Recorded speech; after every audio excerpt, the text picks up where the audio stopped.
Okay, we can go ahead and get started.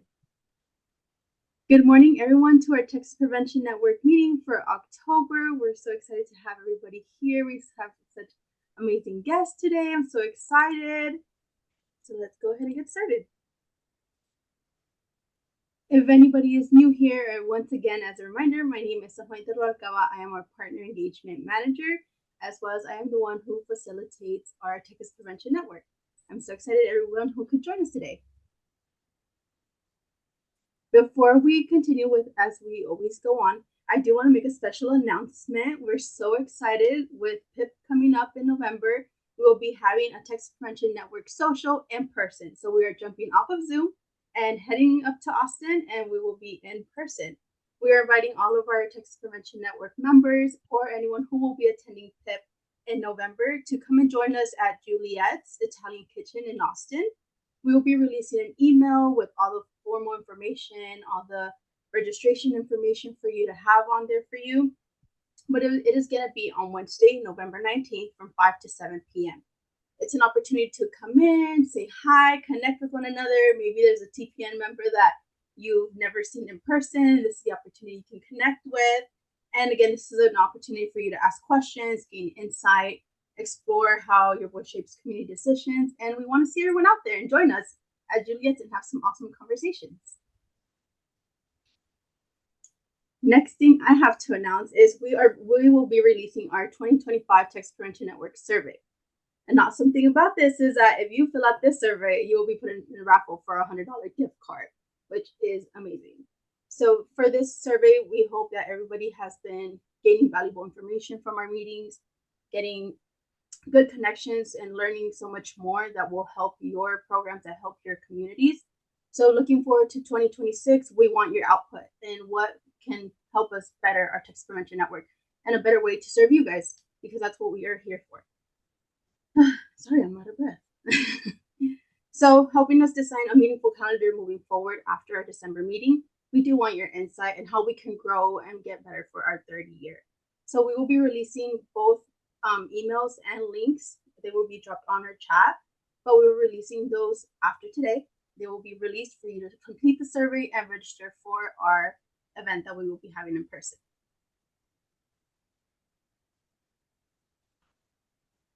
Okay, and moving forward for the first part of our meeting, we will have policy updates with our Director of Policy and Advocacy, Ms. Carrie Judice. Thank y'all. Can y'all hear me okay? I apologize for any background noise, but glad to be joining you guys today. If you go ahead and progress the slides, I have kind of two purposes today. I want to give some updates, since I know everybody is very well aware that we're in the middle of a federal government shutdown, and then hopefully I'll end it with some slightly better news looking forward. So I do want to start by just talking about we're now on week 2 of the federal government shutdown. And so what I'm going to do is just kind of talk about the different programs that I think you guys are probably most interested in and following, that we know a lot of our families depend on, and just let you know where things stand as of this very moment. So we know we've got several home visitors on this call. MCV, which is the federal funding stream for those home visiting services, those are largely unaffected by this shutdown. In other words, the funding we know has already been allocated through 2027. Where you guys might feel a little bit of tension, though, is because it may be that they're working with less staff. So if you guys are trying to reach out for any sort of support or like technical assistance, things like that, you just may experience some delays. The next one I want to get into is WIC. And this one is really the one that I think most folks are watching. We know that the payments have already gone out for WIC, but it's really anything beyond this week is what we're concerned about. We just don't know what's going to end up happening as this government shutdown continues and lingers. This is the one that we do feel like may end up impacting families the most, just because moving forward, we don't know what's going to happen with those funds. As far as SNAP, we do know that October payments are going out. But again, if November gets here and we're still in a shutdown, those payments may or may not be going out. But it's our understanding, at least in past administrations, it's that they can retroactively let those go out. But again, we'll be watching these to see what happens and make sure to get out information to you guys. This Title V maternal child health grant, so like for those of you who are in the Help Me Grow cohorts that are doing Help Me Grow in your community, I did reach out to our folks and our friends over at Dishes, and we have been told things are going normal as possible, no disruption in those services and funds. So that is good news. If you want to go ahead, SJ, and move it on, there you go. Childcare, the big childcare grant that comes down and helps with subsidies for states. It is our understanding that these will largely not be impacted. Head Start, again, we know that a lot of folks have been furloughed and potentially could be looking at more permanent cuts. But right now we know that Head Start is just fully operational. You just, again, might feel that tension when trying to reach out to get some answers or any sort of support. TANF, I do have an update since the last email for those of you that get our emails. I had talked to our friends over at Feeding Texas just to kind of figure out what's going on here, because TANF benefits during a federal government shutdown are largely state by state. Everybody does something different, but Texas does have 4 months of funds on hand, which is really good. And so hopefully we're not going beyond 4 months of a government shutdown. So we really shouldn't have anything to worry about with this program.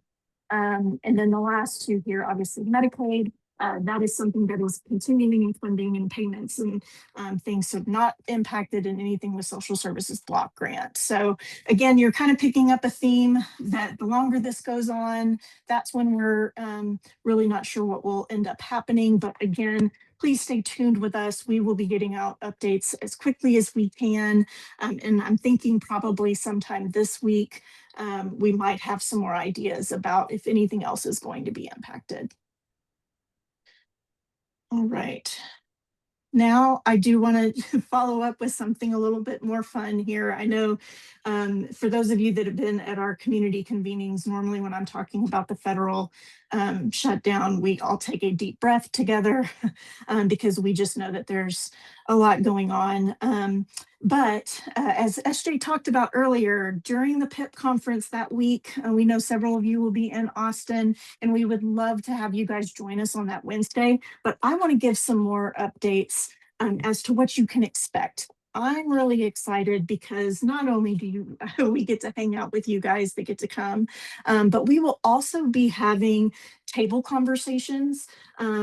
It will be very light, nothing too crazy, just something we want to have some informal discussions, and we will have different folks from our public policy team, public policy committee, and then we'll also have even a legislative staffer, actually Senator West's legislative director will also be joining us. But the whole idea is we want you guys to come and talk about advocacy, what it looks like to get involved in the process. And each table will have different discussions. So if you're raising your hand saying, Carrie, I don't even know where to begin, we will have a table for you to come and chat and ask your questions. And for those of you that maybe have a little bit more experience in advocacy, have joined some days at the Capitol and things like that and want to dig in further, we'll have some more inside baseball kind of conversations at tables as well. So we really want you to come mingle, but also learn how you can get more involved. And so please, we hope you will join us. And I believe SJ will have more information about how to register and all of that fun stuff.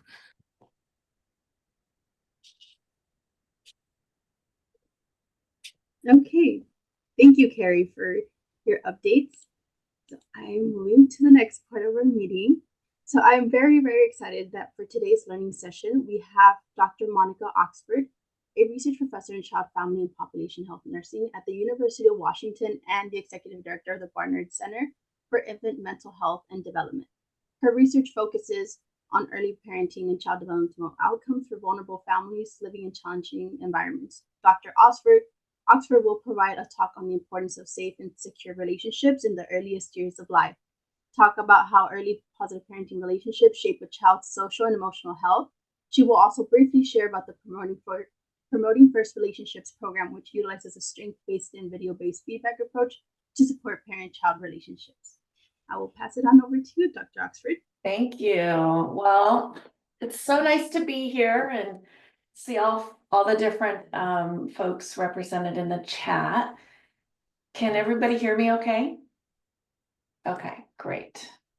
So I am going to share my screen, and I'm really excited to talk to you about infant mental health and promoting first relationships. I am going to present a bit about the science of healthy early relationship development, and then talk about how we have designed a strategy to support caregivers. Promoting First Relationships is that strategy, and it is a MCV funded service. We've also tested it in child welfare, and it's on the Family First Prevention Act. So it has those two federal funding capacities. And let's see, you can see my screen okay? Did I share the right screen? Okay, I'm sorry. I can never tell. I have 3 screens and I can never tell. All right. Well, I want to define infant mental health. It really is the ability, it's the developing ability from birth to 2 is a big part of that development of brain plasticity, where children are learning about their sensory system is learning about what it feels like to be safe. Their stress physiology is learning about how to manage big feelings.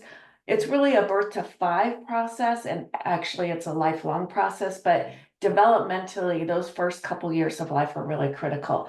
But it's the experience and ability to regulate one's emotions, to form close relationships, and that literally begins the moment of birth, actually before birth for the parent, and to explore the environment and learn. And so these are capacities that inform later mental health outcomes for, think about the school-age child who might be having mental health issues, or an adolescent, and even later adulthood.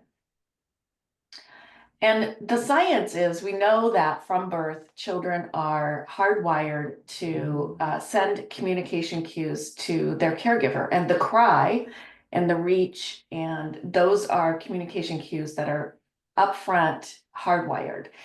Parents biologically are designed and receive, oxytocin and a wide array of chemical responses to support their capacity to respond to that child, to meet that child's needs. So they respond to the cry. When they hear it, it activates their stress physiology. Their oxytocin says to respond, and then they have this sort of synchronous interaction.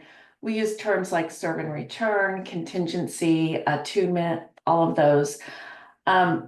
So this is sort of the science. This is hardwired human interaction. But we do know, and what we work with are caregivers who, for whatever reason, their response is less attuned. So it might be harsh, it might be rejecting, it might be that the parent is so overwhelmed with their life that they're kind of checked out. For whatever reason, they're really not able to respond to the cue in a sensitive, responsive way. The child is designed, this is the science of early relationships. Children can change and adapt to that strategy. So and that's what attachment security is. So if the parent is rejecting of the child's cues of distress and communication of, I'm in pain, or I need your help, or I'm scared, the child changes their communication cue. So they learn to inhibit in the case of harsh or rejecting caregiving. They will be less likely to send out cues of help. And that would be called avoidant or inhibited attachment. It's not safe. It doesn't feel comfortable for me to cry or seek help. So I learned to inhibit early in life. In the opposite end of the spectrum, we have children who maybe need to activate a caregiver who isn't quite attentive or only periodically attentive. So this might be in the case of neglect or inconsistent caregiving, so that the child really needs to amplify that communication cue. So they cry louder and longer and are more difficult to get regulated. Those are really, if you think about it, the cornerstones of attachment theory. And so this graph kind of shows that continuum of affect. So on the one hand, we have avoidant or distancing attachment strategies where they learn to regulate their emotions so much that they kind of lose connection with their own feelings. And so we see that in adolescence, kids who really are maybe overly compliant or doing everything right, but have very low self-esteem and struggle with knowing themselves and standing up for themselves. And then on the other end of the spectrum, we have ambivalent or preoccupied attachment. And that is the child who has learned, in order to get my needs met, I need to be loud. I need to demand caregiving because that's what I learned as a baby. Now, when kids get to school age and adolescence and then adulthood, some of these are not the most productive ways to get needs met, especially on the C strategy. Those are the kiddos who are going to get identified by the clinician. This graph also has sort of green in the middle to represent secure attachment. That yellow is sort of mildly inhibited or mildly reactive or ambivalent. That red represents the kids who have been maltreated, and their use of the strategy is really quite necessary for survival. So a child who is being abused is really reflected in that red. That strategy is not just to feel emotionally comfortable, like someone in the yellow, like I feel more comfortable hiding away, but really necessary to prevent danger. And these are strategies developed in infancy when the brain is developing. They become sort of the personality or the trait or the state of the child. When the child's in danger, this strategy is so critical for their survival. It's subconscious, they don't recognize it. We don't recognize it unless we're doing some really careful assessments. There's other dimensions I won't go into right now, but proximity seeking is one where children on the avoidance side is more distancing of relationships. And if you think about adulthood, less comfortable with commitment, less comfortable with intimacy, less comfortable with showing one's true self. That's a distancing strategy. And the not distance, if you think about in sort of adolescence and adulthood, those are the people who are really, for lack of a better word, obsessed with relationships, obsessed with their loved partner, just unwilling to be independent or kind of self-guided. They get wrapped up in relationship, and it could be to their detriment for the other partner if it turns into a more dangerous type of relationship that we see in domestic violence. So these are all things that develop in infancy and early childhood that, when reinforced through other relationships, they can really turn into clinically necessary patterns that need clinical intervention. And then the next one is weather focus. So somebody who has developed more of a distancing strategy is really focused on pleasing other people. Somebody who's developed a preoccupied strategy is really focused on getting their needs met. And then the middle is really where they're balanced. They have flexibility they can take their own perspective and other people's perspective. And so that's just kind of a quick overview of attachment. This is a good image because this is just a reminder that these cues and communications are subtle and they're sent multiple times throughout the day. So this isn't just a one-time thing. It's a pattern of caregiving that is regular, constant. It becomes the way the caregiver is providing for the child. So we see a very subtle cue here. The child sending a message of tension. The eyes are, there's tension in the forehead. We see the whites of the eye and the fist, the baby's being lowered into the bathtub. So there's lots of different ways that this caregiver could respond to this. They could be on one side harsh and rejecting, or not able to see that stress and not provide comfort. And like I said, it's not a one-time thing. It is really something that's very consistent. But what we see is that remember the definition of infant mental health is to regulate one's emotions. So what we see is the child had stress, it went up, and now it's regulated. That's that learning that takes place early on. And that's why attachment is really about affect or emotional regulation. I need to learn how to regulate my emotions with other people first. That's my first place to regulate my emotion. It's right here. So the caregiver did something. Maybe they just did a nice little comforting face and said, "Oh, you're okay." And then the baby relaxed. So that is the regulatory process that happens multiple times throughout the day, and that the child is 100% dependent on the parent to help regulate this mildly stressful experience. I'm going to show this video. This is a video of a caregiver with a 5-month-old baby. And we have something called the teaching task that she's doing with the baby. I'm just going to show a couple minutes of it. So they're not really connected. The caregiver's trying to teach the baby something that the baby doesn't know how to do. And so I want to show this because it's hard to define infant mental health and the importance of relationships without, like, pictures are worth 1,000 words. Videos are worth like 10,000. So this is a pre-post. So this is the essence of what I'm trying to show, what is relational health. So this first one is pre-intervention, and we just see her trying to teach something. She's a young mother. She's actually an adolescent mother. Ari, little cheeky boy. Ari, look. What is this? Don't back up. No, let mommy do it. Look. No. Here.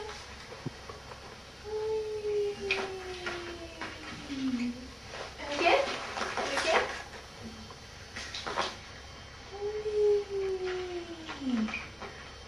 Your turn. Listen, your turn. Yeah, on the string.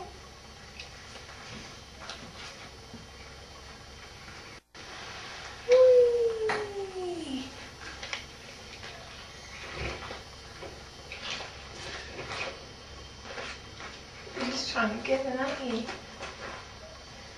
Come on. Come on.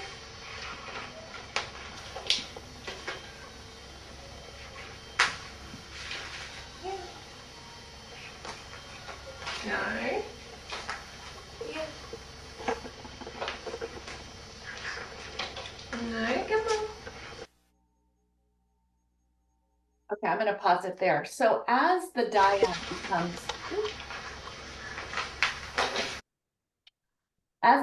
becomes more stressed, the caregiver's ability to kind of modulate her own emotions becomes challenged. And this is a long video, and I don't have the time to show the whole thing.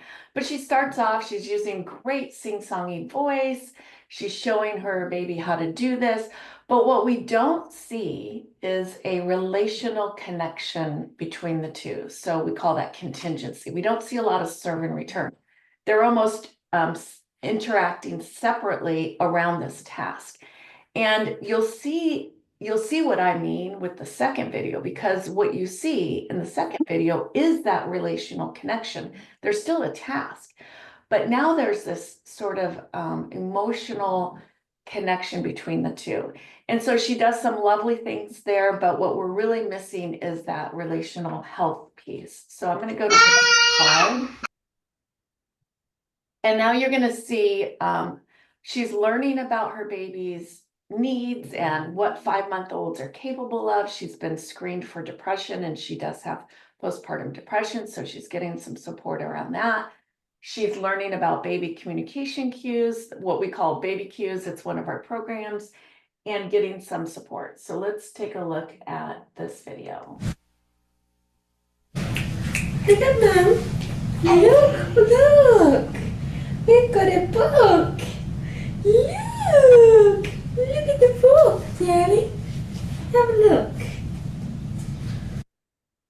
So you immediately see that there's a shared positive affect, which is one of those relational health pieces between the caregiver and the baby. The baby's looking at the caregiver, their eyes are meeting. At 5 months old, that's really expected. As kids get older, there's less eye contact because they're focused on tasks. But at this age, that's really appropriate. And you see this sort of this serve and return with positive affect. So let's continue watching. Have a look at it. There you go. Look. Yeah, we just go through things. Not sure on it. Okay, then Mommy's going to teach you. Mommy's going to teach you how to turn the pages. Okay? Alright, come here. You what? Look. Whee! Look. 1, 2, 3. Whoa. Okay, Mommy. Okay, so I love that one where he seeks her face, she responds, and then I don't know if you heard it, but she makes a woo sound and he copies it, he mimics it, and that's sort of the scaffolding for language development. In the prior video, there was no vocalization from him except the very first vocalization when I started the tape, and caregiver didn't mimic that vocalization. And here, this is a longer tape too. There's this sing-songy mirroring of that vocalization that goes back and forth, and the positive affect. And there's a great point. He just gets so excited because she claps that he successfully opened the book. Anyways, that I hope you guys can see that. I hope that helps put images and essence to this idea of infant mental health. So that brings us to our intervention models. So Kathy Barnard is our namesake, the Barnard Center at the University of Washington. She was the one who originated this work back in the 70s. We're actually going to be celebrating our 50th anniversary this coming year. So 1976, when she started her programs. And through her work and others, we have developed an intervention model that really kind of gets to this piece of joy and delight and positive relationships and supporting parents so that they can support their child. So it's promoting first relationships. Like I said, it's on MCV and it's on Family First Prevention Act. So it's available for federal funding. It's 10 visits over 1 hour home visiting. Very strengths-based, and it's relationship-based. So what we do is we videotape parent and child playing together, just like that video. And then we bring it back to the parent the next week, and we use only strengths-based strategies and reflective strategies when we watch the video. So when parents are doing something that supports their child's security or emotional development, we pause it and we say, oh, it's really great how you were mimicking your baby's vocalizations that helps them learn language. Or it's really great when you pulled the puppet away when you saw that he was scared, because that tells him you're aware of his feelings and that you're his secure base to take care of him. So those are some of the positive things we train our providers to say. And the reflective things are when things are a little strained. So we might pause it and we might say, what do you think is going on for Sally right there? Or what's going on for you right there? And that is building the parent's ability to mentalize and enter into the mind of the baby. And that's one of those variables in relational science that says more sensitive parents are the ones who can take the other person's perspective. So take their baby's perspective.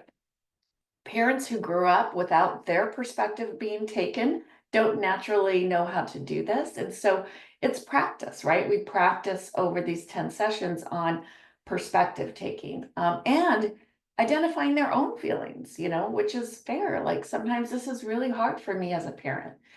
So we use that video feedback. We give strengths-based feedback. We also have some activities that we do and thoughts for the week. This seems out of order. These are the evidence-based lists that we are on, which I've already mentioned. And we're basically trying to help parents nurture secure relationships with their child. The mentalization, being able to enter their baby's mind and meet their social and emotional needs. And that's kind of how we anchor this.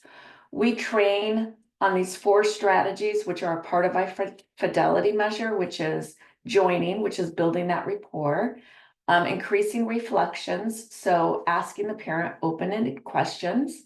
That's what we train providers to do. We increase parents' confidence through that strengths-based feedback, and then we have these activities. So I already mentioned this, we're building reflective capacity. So we might say, we're building that serve and return, right?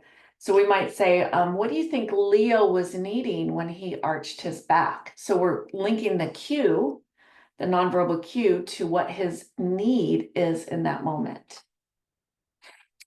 This is from a reunified birth parent. We just completed a study for reunified birth parents in Washington State.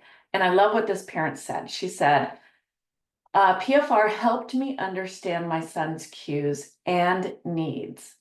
I get it now. I get him. I want to think about him a different way. It helped me to step back, which is what we're teaching parents, which is pause the recording, take a breath, reflect, right? It helped me step back, take a breath, evaluate the situation, and understand the situation. Why is he acting this way? Is he scared? Is he stressed? Does he need me? Like if we were to write a commercial, that would be it, because that's literally what the provider is doing. What do you think he's needing? What do you think he's feeling? What are you needing? What are you feeling? It's our mantra. So it's pretty concrete. We anchor these activities and these ideas to the social and emotional needs. So this slide, we have some handouts and we have some cards that we use to help parents think about some of the core needs of children. So the first need is to feel safe and secure. So if a child is afraid of a dog, we can help them feel safe and secure by putting distance between the dog and the child. It's a pretty concrete action. To feel understood, that's just saying to the child, oh, I can see you're frustrated, or to label their feelings. I could see you're scared, or I could see you're excited. To feel competent, to celebrate their gains. So this is how we anchor all of that video feedback. We're really helping the parent identify these core needs. These are all of our needs. So think about yourself. If you are in a working environment where you feel uncomfortable, your boss is maybe, not very supportive, you feel threatened, you might sort of be more kept to yourself. Or you might, your behavior is going to adapt to that environment somehow. And it's identifying that need. Like, I need to feel like I'm not on that person's list of problems or whatever. You identify what your need is, or you identify what you need to do to stay safe. Maybe it's, move to a new job or whatever it is. I'm trying to find examples here, but basically it's a pretty concrete way for parents. And that's why we think it works really well with lower income, lower education families, is that we're really anchoring it into these things that are very concrete. And this is the kind of how we do the observation is the video, the reflection, which we're asking them to try to understand the meaning of that behavior. And then we link it to the social emotional needs. So that's our change model right there. I do have time. I'm gonna do this. This is a 1-minute videotape of a parent who is a reunified birth parent. Her child has special needs. And she figured out what her child needed. And she says it in this video. And this is the aha moment that this is what we're trying to get to. Parents need to figure it out for themselves. They just need a venue and time to do that. And we talked a little bit about kind of what you're working on with him now, and how he's been doing pretty well with some of those things he was struggling with. Yeah, he's been doing amazing. What do you think has been kind of helped him with that? I know you've kind of worked on being consistent with responding to some of those things. I think something that I didn't notice before, or I think I did notice it, I just wasn't doing anything about it, was giving him the attention that he needed. Yeah. And I think in a lot of ways, some of his acting out was him trying to get my attention or him showing me that he was frustrated. So it's been really nice actually, because the time that we have together now, there's nothing else involved. There's no phone, there's no, outside sources. There's distraction. Yeah, there's nothing else. It's just me and him. And I've really seen a change in his behaviors. And because I before, remember how I told you he would sit at my feet and he would cry and he'd want me to pick him up. And then I would pick him up and he would hit and scratch and pull hair. And I was so frustrated because it's like, well, do you want me to pick you up or not? Right. And we don't have that problem at all anymore. And I think a lot of it has to do with he was frustrated with me because he wasn't getting all of the attention that he needed. Yeah. I absolutely love that video because she's telling the provider what she did to meet his need. She figured out it was attention.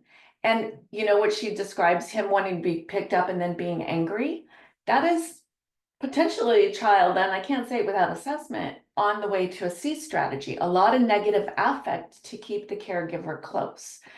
And she realized, I need to provide him more attention without distraction. And she did it, and that behavior went away.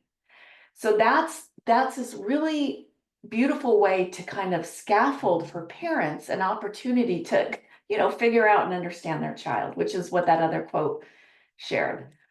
So just briefly, research results, we have been in 4, the top bar of those are all child welfare studies. So we've been in Child Protective Services, foster care, reunified birth parents, and now we're testing PFR by telehealth.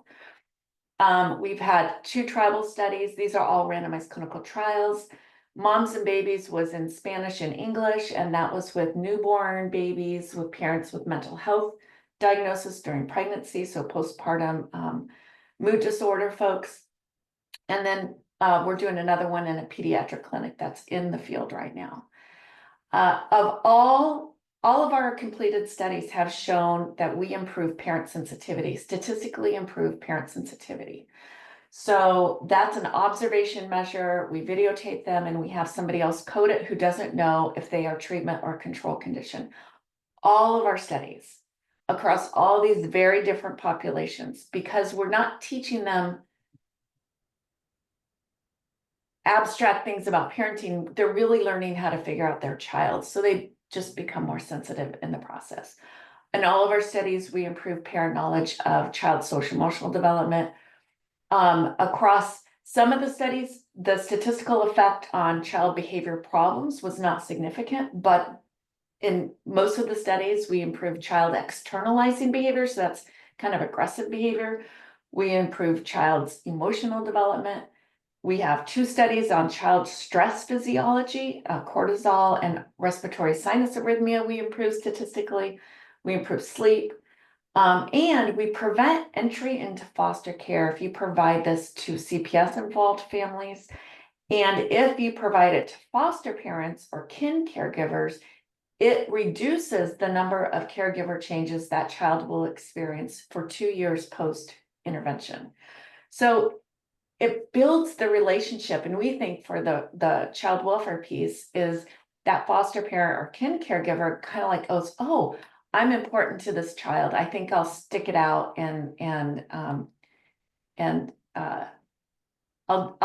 we have a relationship and I'm gonna value that and center that. Our child welfare outcomes, I just wanted to show this. This is the CPS. If you were in the control group, the resource and referral, you were much more likely to be placed into foster care up to a year post-intervention compared to the PFR group. It was 2.5 times higher. I'm gonna leave this up. If you do that thing, gosh, my age is showing. It's a QR code, that's what it is. You will pull up our research summary, and it summarizes all of our research results and a little bit about our qualitative findings too. So I'll leave that up there for a minute so you can QR it, and and I'm available for questions.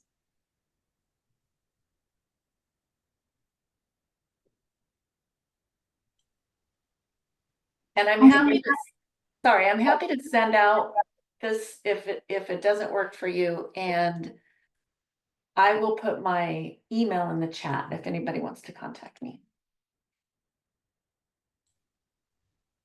Also, as a reminder to everyone, all presentations will be provided to you on the research report. But yes, does anyone have any questions for Dr. Oxford?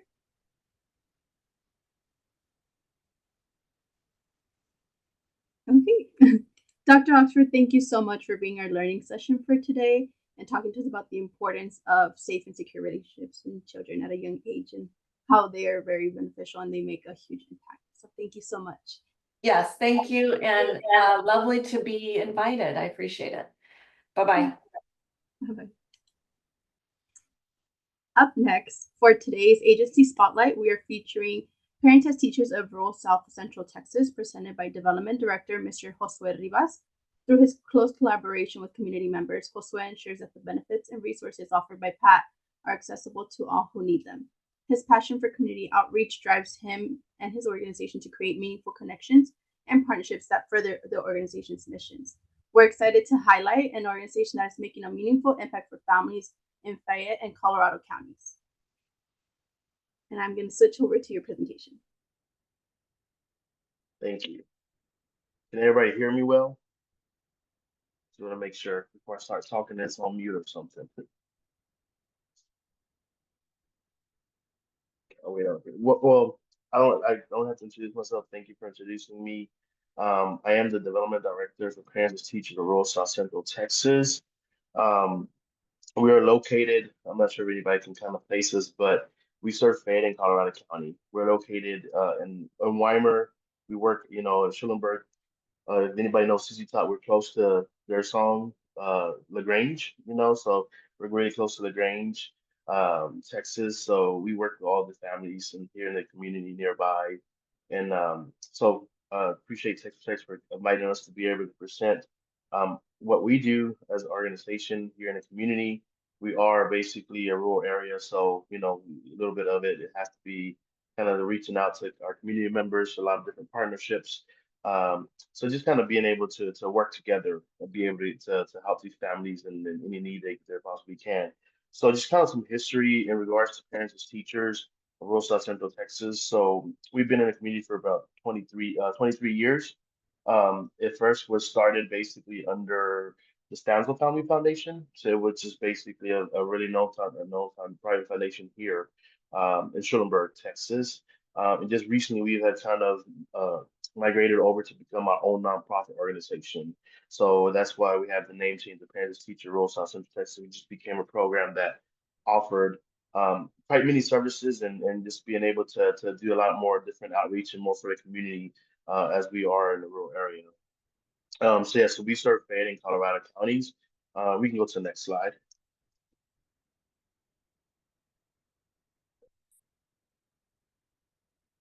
I think we have over here we have the notes. You don't have the presenting one on our side.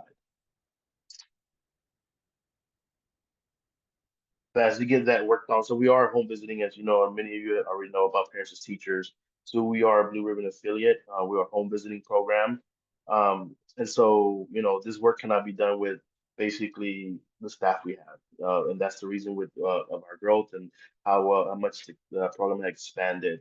And so on the we'll kind of show a slide here of our staff.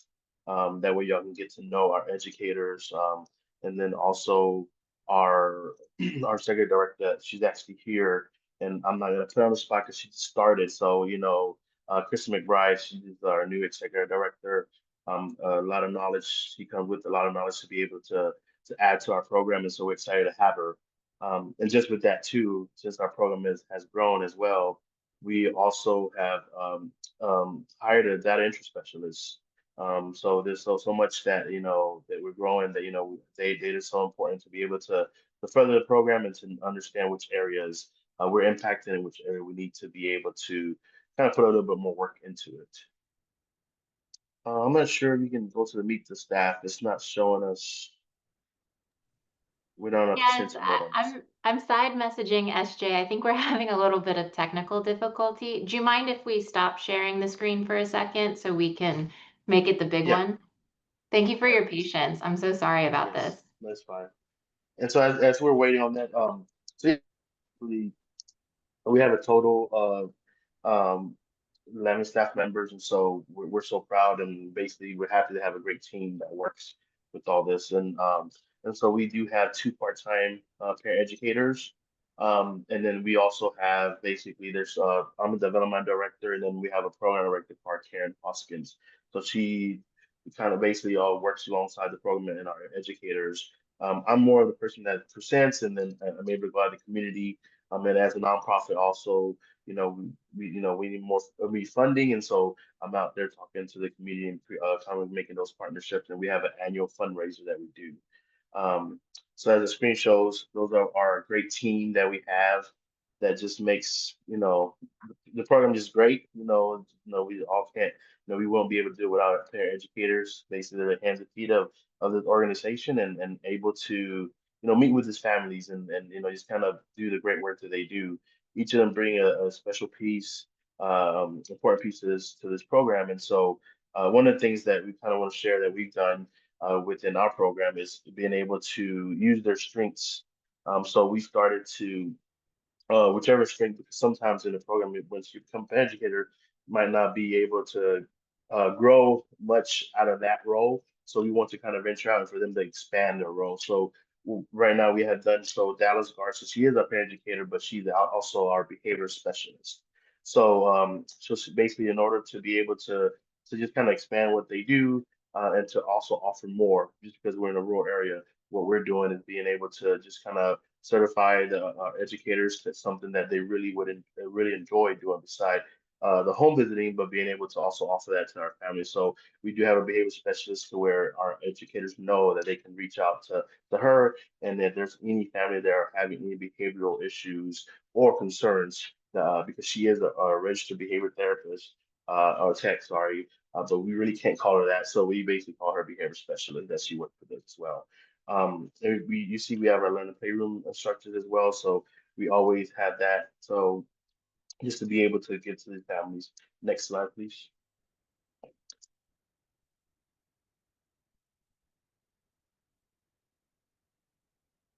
And then this is basically a snippet of what we do offer. Like I said, home visiting, developmental screening, group connections, parent cafe, learning playrooms. We also have a family resource center. We're located actually inside of a, our family resource center is basically in partnership with the First United Methodist Church here in Weimar. They just gracefully are able to provide that for us and be able to house us in different other organizations. We've been here for, I would say, over 10 years. We actually now moved out to, we outgrew the space we had, so they're kindly offer us the old Boy Scout hut that's right behind the church. A really nice building that we're able to have everybody housed in there with the Parents and Teachers program. And so, but the Family Resource Center, the church does great work here and be able to create community. And so there's also other organizations within here, the Family Resource Center, that I will share later. So this right here is the calendar that we do. So one of the things that we like to do is we always plan a year ahead. So basically, usually by the program year starts July. So we hand this calendar that you have here to our families, kind of with all the dates that our learning rooms are, group connections, and then parent cafes as well. This gives the families time to be able to jot them down, be able to prepare, and then just kind of see what events we're having. So this just helps the family better prepare, and then also be able to make sure they don't miss the event that we're having. Next slide, please.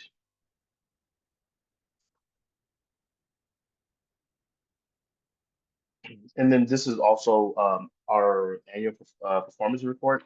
I just kind of like to share the great work, just kind of just show the data behind it. So, this is last year's program year. So we basically served 122 families and then 166 children. As you can see, anyone that is in the Parents and Teachers program, they do get this at the end of the year, but we always like showing this because this is something that can really relate to just our program, and especially what we're doing in the community and how it impacts. So currently, we do have in this program year, we do have 116 families and 152 children. So that's how much we're serving. We do serve Fayette in Colorado County. So we do have 64 families in Fayette, and then we also are serving 52 families in Colorado County. So we've kind of expanded our program. And so this shows just the amount of support we're getting from the community and how much the families just wanting to be able to learn more, to connect more with their children and know how to be able to be that parent and really be engaged. Can we next slide, please? And then this next part is basically, I want to talk a little bit about our group connections. And this is something that, every year we always look at our group connections. How can we be able to make it to be more, more attendance? How can we do it to be able to be more fun and include all the family? So these are just little snippets of our flyers that we do. The one we had in September, basically we do it in partnership with the Stanzel Museum, the Aircraft Museum. And so what we try to do is be able to, we are Aurora Air, to bring as many organizations together to be able to, to serve the families and be able to show them and even bring them different resources there is. As you can see here in the pictures, it's just a great time all around. There was basically the first start of the year that, we were trying to, how can we change it up? How are we able to bring these topics? And so one of the things with that, we do here is basically, and we do, of course, a survey at the end of AP Connection, but we always listen to the community, listen to our families. What's one thing what topics or what events which I want that is needed here in this area? And so we listen to them, and since then, of course, they've been really, really, a lot of their feedback has helped us be able to expand this. And as you can see, that one picture in the middle with all the families, and we had our graduation well attended. And then story time. And so one of the things we like to include fathers a lot, be able to, hey, it's not just, you play a big part into this too. And so, with our connection, we try to make it to where also fathers feel welcome and being able to have fun with their children. And left bottom corner, you can see that's another organization we partnered with when we did our September group connection. So being able to have them out there, they were giving out free books, talking to parents about their program, and then what they do. And so just many different connections going on. A lot of little ones, they look forward to our good connections. And so just being able to be creative and being able to have that parent-child interaction is just really important and what we do. And like I said, we always, are trying to look for different things to be able to improve. And so our parents are always the ones that let us know what we can do and then be able to listen to them. So that's one of the things that we've grown and has been a little bit different. We try to partner with a lot. We know that there's a lot going on. And so trying to also, some months it might be something in partnership with what the community is doing at community events. So that's what we try to bargain with, to be able to not to split the parents into so many directions, and their calendar's already so busy, but what can we do to make it, less stressful for them and them to enjoy. Next slide, please. And then our next one is parent cafes. So parent cafes basically take part at our Family Resource Center. As you can see here, it's Parent Village is great. It's another section to our group connections as well, but it's more a smaller group that just kind of wants to just their talk, basically sit around, talk different topics. Our staff does a great job. That leads us to be able to have different topics of the month, and there's a lot of parent voice. There's a lot of roundtable talks, and of course food. It brings everybody together. But just being able to have this, and one of the things that, as you can see here, that you see children is also are involved into this. So a lot of different what we have seen that has struggled before is basically, okay, parents, they can't just come themselves, but because they have their children, their smaller ones, they have to be taken care of. So we welcome them in. We set where we meet at the Family Resource Center. We set a section for the kids to play with toys, just be there. They can come and go to the parents. So we make it truly where it's really flexible, and then the kids don't have to be in a separate room, but they're there. But the parents are also just talking, and so they might be talking to one of the kids. As see the father here, he has the little baby, so he started crying, and so just being able to be flexible and let the parents know, hey, it's okay. We're here to talk, and it's something that we all learn. So one of the things they've done too is being able to do field trips. It's not just for school, but being able to do field trip with a group of parents. We've actually even are able to there's different with different situations going around now in our local towns. We try to bring the parent cafe to them. So we do, like we said, our towns are really small, so there's 10 minutes between each town. So we try to bring it to which town our parents say that they better attendance. So one of them was basically in Platonia. It was a gardening. So you can see they learned about gardening. The other one was actually at the museum. We brought over the parents. They'd never been to the museum. Many people have been living in Schulenburg for so many years. And so you brought on the children with them too, and just to learn about, something that was basically here in Schulenburg. So this is something we try to do, just make it really flexible. And that's something we want to always have learned. Is the most flexibility, the better the parents' attendance. Next section, please. And then one of the things that are learning playrooms. So we do have learning playrooms, one in basically Weimer Elementary, and then another one is in Schulenburg Elementary. So we've been basically grateful. We've been truly blessed to be able to have a room in the elementary school to be able to do our learning playroom. So as many of you know, if you're a parent or teacher, it's basically just the classroom setting for children that are not in school or daycare, or just give the community, those families that have children that are staying at home or with grandparents, to come and be able to have 2 hours of just sitting down, circle time, learn the ABCs, colors, make it fun. So as you can see, the parents are involved as well, so that parent interaction is really big within our program. And parents, when they get together and support, they truly understand how much importance they have in their child's growth. One thing we just kind of recently did previously with one of our fundings is basically brought in the kinder music curriculum. Been great. Kids love it. As you can see, the bottom on the left hand side, the bottom left, they love with the musical instruments. They love twirling around. So that's something that these children just love, and the parents just like seeing their children happy and be able to have fun. And so we do learn playroom graduations. And so one of the things that I want to showcase here is basically that with parents just stating, hey, we don't, because our learning papers in the school are just during the school when the school is open. So whenever the summer, there's not really much for the parents here to do. So we basically do the learning papers. We kicked off our summer learning papers. So we did it at the Family Resource Center. That brought in so many more attendants, new families in the community that they had not heard about the program, but they want to be part of the program. But even just the learning playroom. So as you can see, bottom right hand corner, it was a summer learning playrooms, which they did a lot of outdoor activities that was just fun. And so we enjoy seeing all the different new faces, and yes, the sunglasses, the kid with the sunglasses, which is great too as well. That's was part of our graduation, and kids just like having fun. One thing we did learn is being able to, yes, target the kids, but then also parents. Parents want to socialize, so we put our schedule breaks out in between here, being able to give them time to. There, we had coffee for them. There's different donuts, so be able for them to socialize and meet other parents and have that support group. So that's something that has we kind of put into this and has really worked out great. Next slide, please. And so one of the other things too that we just kind of have started too, we are a Help Me Grow affiliate as well. So we do have, like I said, our Family Resource Center that is housed inside the First United Methodist Church.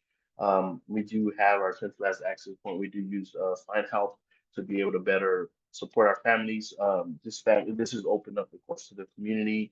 You don't have to be enrolled into the Parents Teachers Program, but in our Family Resource Center, we do have WIC. We have WIC basically within the Family Resource Center. We have Gabriel's Project, which is for pregnant teens, pregnant moms, their necessity of baby diapers or anything else in regards to that, and they have someone that actually also meets with them and just kind of be able to help them along the way as well. We do also have our parent cafes, our learn and play room. We do that here. Pat, of course, and then also we have a computer lab for families to come in and be able to use a computer, print what they need, fill out applications online. A lot of our stuff is online, a lot of different things to fill out is online. So we have that available for them. We have a conference room. We have a big social hub that the church allows us to use, and so that can be used for training. So that has been used to multiple events for parents and teachers are done there. We're having actually our Halloween October reconnection within the church, and so that just opened up space for everyone to walk through the Family Resource Center as well. The other organizations are part of it as well, so it just makes it really fun to learn. And then also one of the things that currently right now, the navigation piece of it, the Family Resource Navigator, is one thing that we have. We're really that's like a working machine, so we're really trying to we'd like to get anyone that has any suggestion on being able to fine tune that. We are actually hiring at the moment for a Family Resource Navigator, and so that's one thing that we're it's in work in progress. And so any help with that, or how someone has actually concreted the navigation piece of it, and that is a Family Resource Center, or even Help Me Grow, we would love to kind of just talk. I would love to talk and just kind of pick the brain a little bit as well too. So yeah, so basically you can go to the next slide. And so yeah, so that's our program, in 10-15 minutes, talk. You can always also, find us, on Facebook. We're really active on Facebook. We post everything that we do on Facebook. We basically post on a daily basis.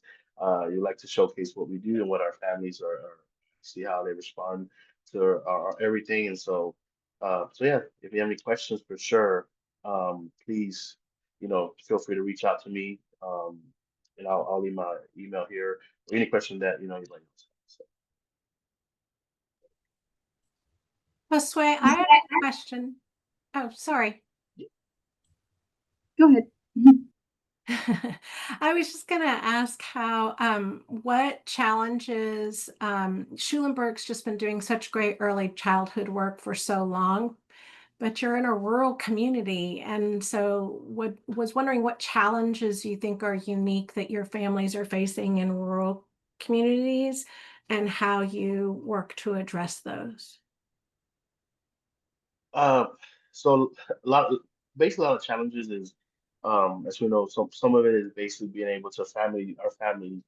Translation is just everyone, but being able to, how can we bring our something that we're doing to the families, make it, not a long drive. So we, with Parent Cafe, with, Group Connection, our goals are we make it to a town nearby, each of our families. That way, we have better attendance from not just, the same group, but more people, more in attendance. Those that can drive farther out can be there as well. But then we try to bring all the resources to our Group Connections or Parent Cafe, whichever we can, and partner with them for families that are already there. So we bring it to one place. That's one. And then basically, even though the other reason of being able to move everything around is due to immigration and just how the parents are scared. So be able to still tend to them and understand basically their concerns, but they still want to be able to do good and be able to have the children out there. And so we just try to kind of come with those concerns. Sometimes it's basically from one month to the other, and so we're really trying to be able to still have them active within the program. That's great. So you're tackling the transportation issue by going to them a lot. Correct. Yeah, just going to them. I know, like I said, we truly don't have Uber. I mean, we do have some. Right. in the rural area, you have organizations or programs that have started for somebody that sees the need, and so we just kind of trying to, use that, but also being able to better serve the families. And we're so close together. It's Yeah. not like, like say you're in a big city, you have to drive. One town, Latonia, is basically like an hour from LaGrange. Or Silver Wyoming. It's really right down the road. Thank you, Josue, for presenting today. Yeah, thank y'all. Thank you so much, Josue. And I apologize for the beginning. I don't know why my end froze, but thank you so much for Princess Teachers of Rural South Central Texas for being our agency spotlight this month and sharing with us your meaningful connections you're doing and how you're helping your community, your families. And I love all the pictures of the children and in their sunglasses and celebrating in the graduation. So thank you so much for coming on this month. Let me go ahead and reshare my screen.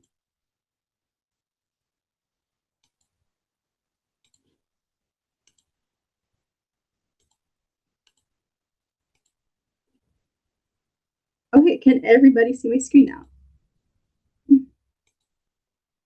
Okay, great. We're going to move on to the next portion. Our state agency updates will be our next portion. So kicking off our state updates, we're pleased to welcome Catherine Sibley Horton, Associate Commissioner for Family Support Services at HHSC Family Health Services. Please join us in congratulating her on her new role as Associate Commissioner. We're excited to see the great work and continued growth of Family Support Services under her leadership.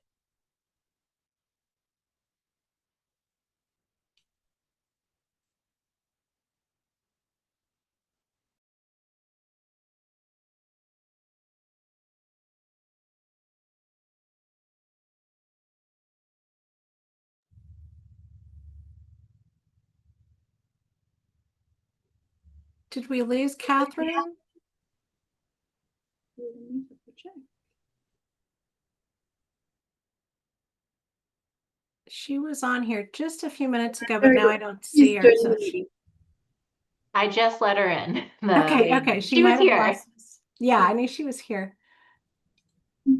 Tech stuff, right? And I believe, is she in? Zoom right back. Yes, As there we I go. see my apologies.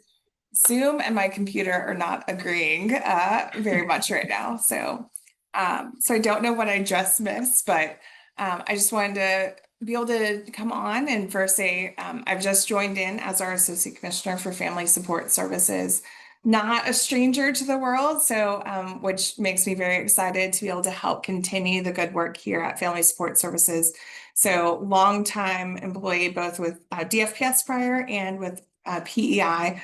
A lot of my work, I actually started out as a lowly caseworker out in the field doing direct service, and actually got to go visit back in San Antonio yesterday, right around the corner from where I helped work with families doing family preservation work.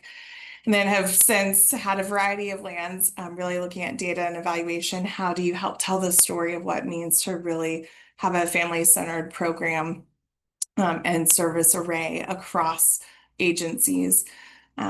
Hopefully for many of you, I'll actually get to see you at our Partners in Prevention conference. I'll be in November for our grantees. This year it's going to be grantee focused. And really helping to connect the dots. How do we really have a strong continuum of services, and how do we work together, referring families and connecting them to the services needed, not just within family support services, but across family health services here at HHSC, but also within the community, and how do we really strengthen those connections. So I'm excited to see most of y'all at that event in November.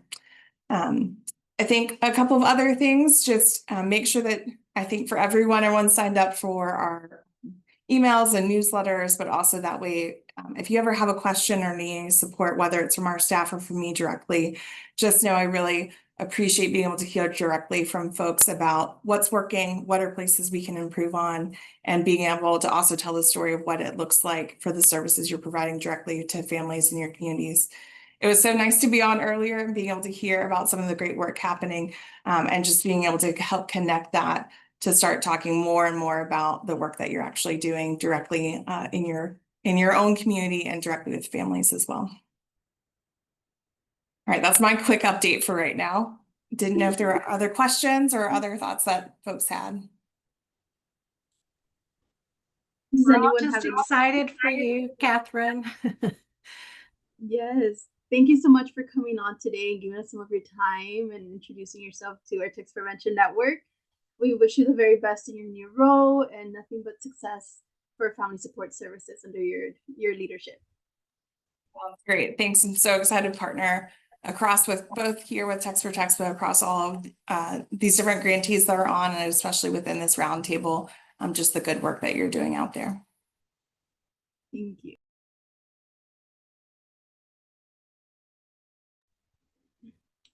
Up next, we have Mrs. Brooke King, Director of Policy and Strategy with Family Support Services. Brooke has long been a dedicated advocate for families, and we truly are grateful for her continued partnership and collaboration over the many years we've worked together.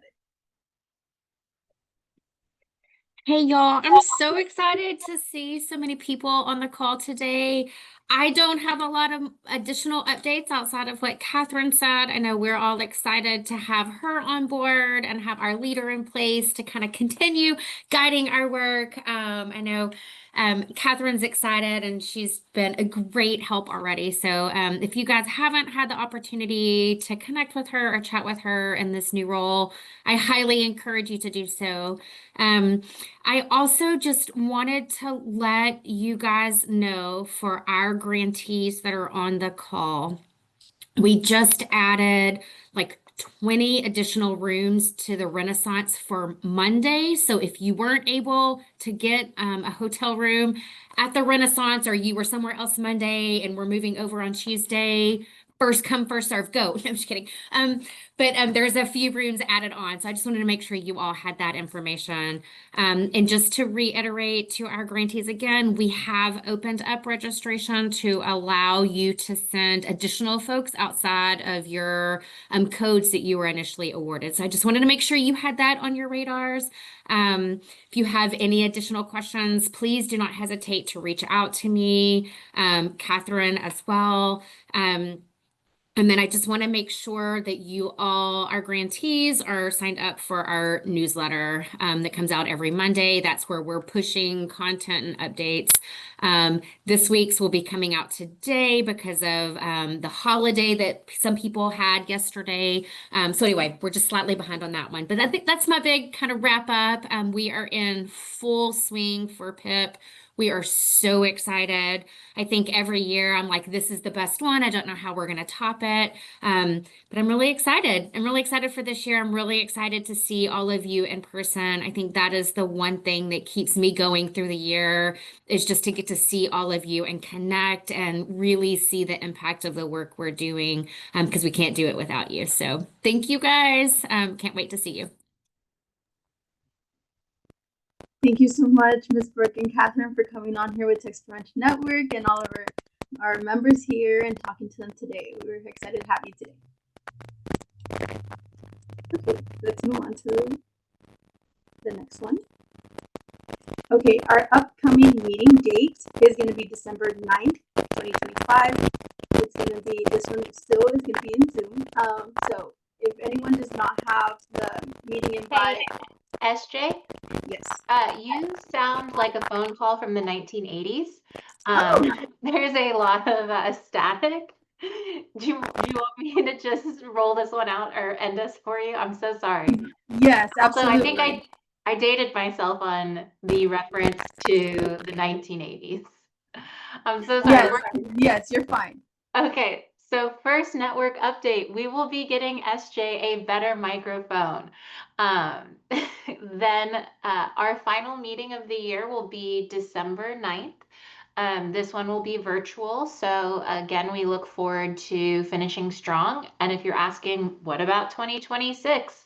The answer is, please fill out our survey that we put in the chat earlier so that we can make sure to plan 2026 in a way that aligns with what you're looking for. SJ, do you want to move to the next one? Guys, hang out with us on November 19th. As we mentioned, we're having a social party. It's going to be fun. There's going to be appetizers. It is in the same parking lot as the PIP event, so it's a short walk. There is the link in chat, and again, please come and see us. Carrie will be really sad to miss you if you don't come, so light peer pressure to come and hang out with us. Oh, survey. I mentioned this. This is why we don't have 2026 dates, but the big woohoo is this survey will take you less than 5 minutes, and you will be put in a drawing to get a $100 gift card. That's exciting, a $100 gift card. Christy and Alex, I see this. Will someone on my team drop those links in there up at the higher part of chat? That would be great. But again, please fill out both the survey and the event registration link because I want to hear from you. Yes, thank you, Veronica. This is the party link. Probably shouldn't call it the party link. This is the social event networking link. So please come and see us at the PIP conference. And then this is the survey that will take you less than 5 minutes and you'll be entered for a chance to win a $100 gift card. How am I doing, SJ, on being SJ? Thumbs up, thumbs down? Okay, great. Thank you. Guys, it's always great to see y'all. Thank you so much. And we'll be in touch and talking soon and be on the lookout for the resource reports. Bye, friends.